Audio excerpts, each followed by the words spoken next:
Cuando era pequeño, una de mis películas favoritas era Como el Grinch robó la Navidad. Eso fue antes de la época de los DVDs, DVRs y Netflix. Cuando aparecía en la programación en el canal principal, toda la familia nos sentábamos a verla. Si no, la perderíamos hasta el año siguiente. Yo esperaba con ilusión verla cada año, casi siempre, con una copa de helado. El Grinch era un ser tacaño de algún tipo que buscaba únicamente menospreciar el espíritu de la Navidad. Una época de bondad, dar risas y alegría. ¿Recuerdas lo que hicieron para descubrir por qué actuaba de ese modo?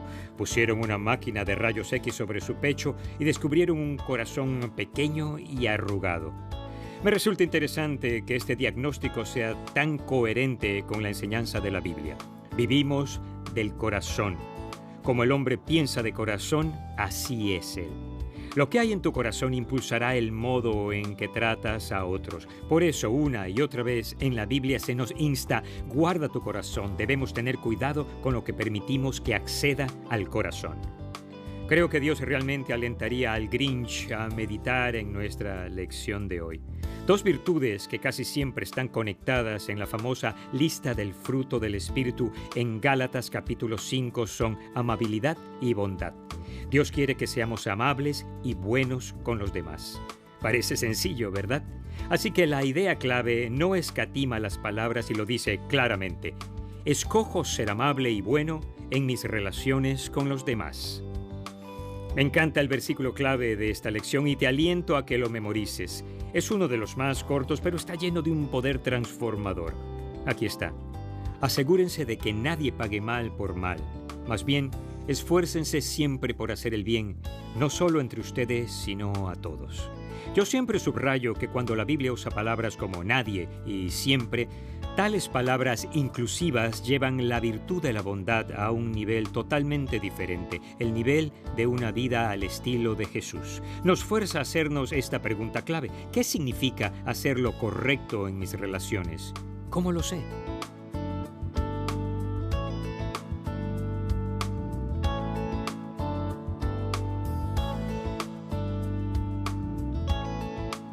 A primera vista puede parecer que las palabras amabilidad y bondad son gemelas, que significan lo mismo aunque se deletrean distinto, pero tal vez sea más preciso decir que son primas. Estas dos palabras provienen de la misma raíz, pero tienen dos significados distintos. Démosle un vistazo al idioma original que usa el Nuevo Testamento para obtener una perspectiva de las palabras bondad y amabilidad. Aquí en Primera Tesalonicenses la palabra que Pablo usa para bien es ágatos, de ella que se deriva el nombre Ágata. La palabra ágatos se refiere a una belleza externa que proviene del interior de nuestro corazón. Denota un acto externo hacia otros que se genera primero a partir de un sentimiento moral de lo que es correcto y mejor para esa persona. Es la misma palabra que Pablo usa para bondad en la lista del fruto del Espíritu en Gálatas capítulo 5. La palabra que Pablo usa para amabilidad en Gálatas 5 es Crestos, que conlleva la misma idea. El seguidor de Jesús muestra amabilidad a los demás porque eso es lo que reside en su corazón. Como nuestros corazones aceptan las creencias de Cristo como la humanidad y la compasión, somos propensos a responderles de la misma manera que Él lo hace. Como seguidores de Cristo, el deseo de nuestro corazón es responder con actos externos de bondad hacia otras personas. Eso es Crestos o amabilidad. Pero a veces lo correcto y lo mejor que debemos hacer por esa persona podría implicar un poco de amor duro, confrontar, disciplinar, decidir no hacer algo que te piden que hagas, porque en el corazón creemos que es lo correcto y lo mejor para esa persona. Eso es ágatos o bondad. Es esto lo que creo que la Biblia establece como diferencia entre amabilidad y bondad. Una de las muestras más hermosas de este acto interno-externo de bondad viene de la vida de David, conocido por ser un hombre conforme al corazón de Dios. Hagamos un repaso. Recordarás que David fue ungido por Samuel para ser el siguiente rey de Israel, pero fueron necesarios otros 14 años para que él llegara a ser proclamado rey. Al comienzo del largo período de espera y huida, David desarrolló una relación con el hijo del rey imperante, Jonatán. Jonatán sabía que su padre había sido desobediente a Dios y que debido a la desobediencia de su padre, él no le sucedería en el trono. y aceptó con gran amor que Dios escogiera a David para ser el siguiente rey. Jonathan le pide solo una cosa a su amigo David. Le pide que cuando David llegara a ser rey, salvara las vidas de los que pertenecían a la casa de Saúl y Jonathan. Era costumbre en esa época que un rey nuevo matara a todos los familiares del rey anterior, particularmente de uno que hubiera maltratado al nuevo rey, como lo hizo Saúl con David. David le hizo una promesa a Jonathan aquel día, diciéndole que sí guardaría la vida de sus descendientes. Avancemos ahora hasta la proclamación de David como rey de Israel. Hay muchas cosas en la lista de quehaceres de un nuevo rey: asistir a fiestas de proclamación, llevar puestas las ropas y coronas reales, construir palacios y tomar nuevos territorios.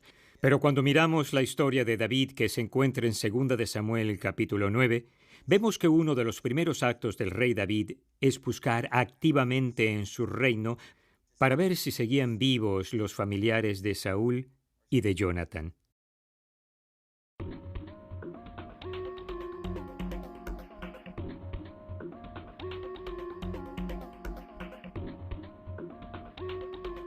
Saúl, el primer rey de Israel, sentía muchos celos de su sirviente David, que se había hecho muy popular en el reino. El mejor amigo de David era el hijo de Saúl, Jonatán. Aunque Jonatán era el heredero legítimo al trono de su padre, Dios había dejado muy claro que David sería el siguiente rey de Israel. Debido a su profunda amistad, Jonatán le prometió a David que le advertiría si alguna vez descubría que su padre tenía intención de hacerle daño. A cambio, le pidió a David que les mostrase bondad en el futuro a él y su familia. No mucho tiempo después, Saúl planeó matar a David. Jonatán pudo advertirle y él escapó. Años después, cuando Saúl y Jonatán habían muerto, David se convirtió en el rey de Israel. Sin embargo, no se había olvidado de la petición de Jonatán. Así que les pidió a sus sirvientes que encontraran a cualquiera que siguiera con vida de la familia de Jonatán a quien él pudiera mostrarle bondad. Efectivamente, uno de los hijos de Jonatán, llamado Mefiboset, que sufría de discapacidad en ambas piernas, seguía con vida y vivía cerca. Por lo tanto, David hizo preparativos para que llevaran a Mefiboset desde donde vivía hasta Jerusalén para encontrarse con él. Cuando Mefiboset estuvo ante David, se inclinó, dándole honor y diciéndole que estaba a su servicio. David respondió: «No temas, pues en memoria de tu padre Jonatán he decidido beneficiarte. Voy a devolverte todas las tierras que pertenecían a tu abuelo Saúl, y de ahora en adelante te sentarás a mi mesa». Luego, David les dio a Mefiboset y su familia tierras para vivir y cultivar, y comían a la mesa de David como si fueran los hijos del rey.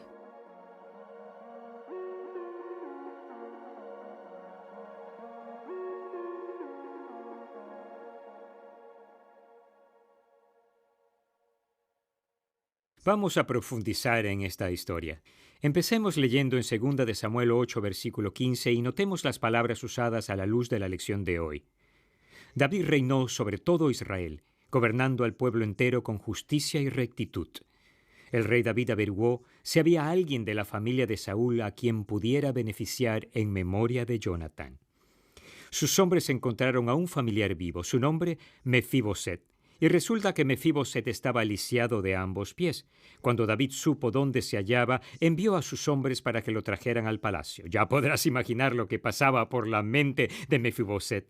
Seguramente debió haber pensado que el nuevo rey lo llevaría al palacio para dejarlo sin cabeza, en particular a la luz de lo que le había hecho su abuelo a David todos esos años. Habría corrido de haber podido, pero era un pato cojo, por decir algo. Leamos de ese encuentro desde 2 de Samuel capítulo 9, versículo 6. Cuando Mefiboset, que era hijo de Jonatán y nieto de Saúl, estuvo en presencia de David, se inclinó ante él rostro en tierra. «¿Tú eres Mefiboset?», le preguntó David. «A las órdenes de su majestad», respondió. «No temas, pues en memoria de tu padre Jonatán he decidido beneficiarte.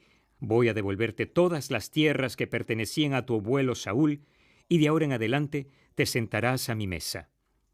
Mefiboset se inclinó y dijo: «¿Y quién es este siervo suyo para que su majestad se fije en él? Si no valgo más que un perro muerto». Pero David llamó a Siba, el administrador de Saúl, y le dijo: «Todo lo que pertenecía a tu amo Saúl y a su familia se lo entrego a su nieto Mefiboset. Te ordeno que cultives para él la tierra y guardes la cosecha para el sustento de su casa. Que te ayuden tus 15 hijos y tus 20 criados. En cuanto al nieto de tu amo, siempre comerá a mi mesa. Yo estoy para servir a su majestad. Haré todo lo que su majestad me mande», respondió Siba.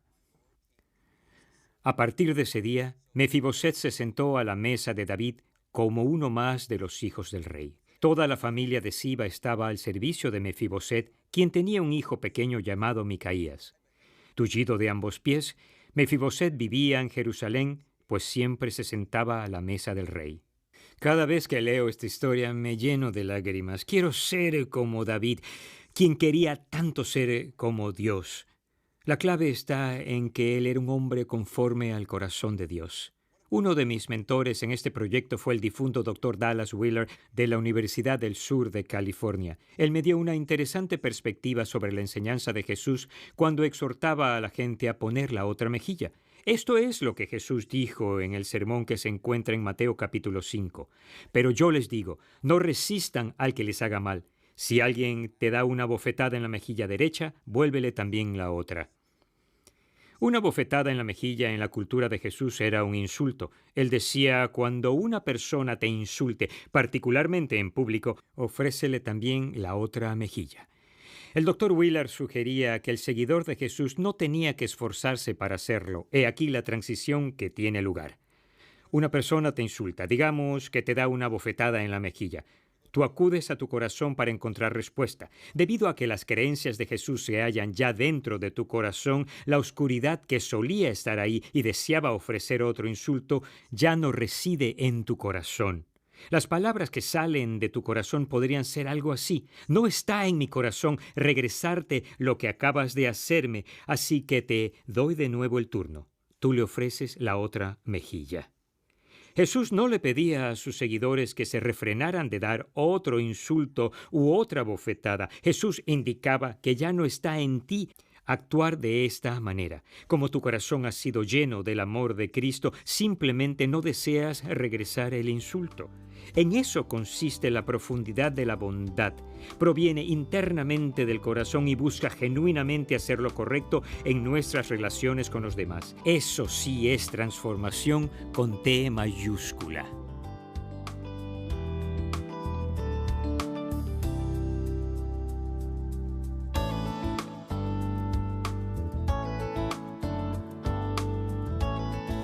Imagina cuán diferente sería tu vida, tu familia y tus relaciones con tus compañeros de trabajo y vecinos si pudieras poseer este tipo de virtud del interior, de tu corazón. No sé tú, pero yo realmente quiero ser como Jesús en cuanto a esto. Permite que te ofrezca algunas maneras prácticas de llegar a ser más como Jesús en lo que respecta a la virtud de la bondad en nuestra vida. Para hacer lo correcto por los demás a partir de un corazón puro, número 1, no regresemos mal por mal. A menudo nos sentimos justificados en nuestro enojo, maldad e insultos cuando nos vengamos. Jesús dice: no, en mí puedes elevarte por encima. Número 2, buscamos edificar a los demás. Estos son actos de bondad, aleatorios e intencionales. Y número 3, hacemos lo difícil por amor. De eso se trata la bondad. Proverbios 27:6 dice: más confiable es el amigo que hiere que el enemigo que besa. A veces lo mejor que podemos hacer en bien de otros es duro.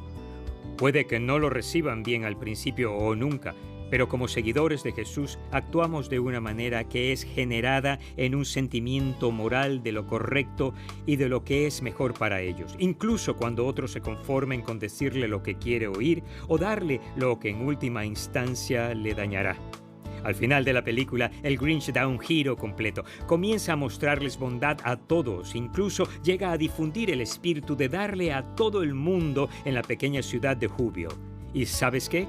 Cuando vuelven a colocar la máquina de rayos X sobre su pecho, descubren que su corazón está creciendo. De hecho, su corazón se hace tan grande que rompe la máquina. Amigos, ahí es donde todo sucede, en el corazón. ¿Qué revelaría la máquina de rayos X si es colocada sobre tu corazón? Mientras más permitamos que las virtudes de Cristo hagan su residencia en el corazón, más bondad podremos llevar a las ciudades, grandes o pequeñas, en las que vivimos. Dilo conmigo: escojo ser amable y bueno en mis relaciones con los demás.